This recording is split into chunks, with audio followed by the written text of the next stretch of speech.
өдөр бүр асуудал шийдэх захирлын ажлыг мөрөөдөл гэж боддог.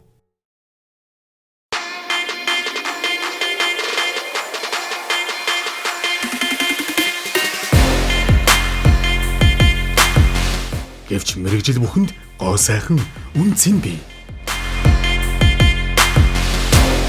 Тэд уян зөөлөв. Тэд зөрөгтэй.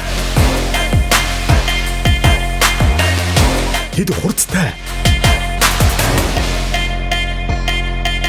Тэд хүчрэх.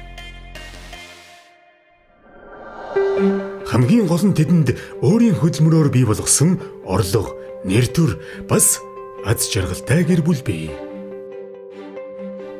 Мэргэжил бүхэн гоо үзэсгэлэнтэй. Харин мянган хийж бүтээх хүсэлтэй залуус зорилгодоо хүрэлгүй шантарч харь орны бүтээн байгуулалтанд аргагүй нэрхэнд оролцож байна. Залуучуудад хийж бүтээх хэрмэлзэл бий боловч эрүүл аюулгүй ажиллах нөхцөл шударгаар үнэлэгдэх цалин хангамжил өгүүлэгдэнэ. Тэгвэл энэ асуудлыг би дангаар биш бид хамтдаа шийдэж чадна.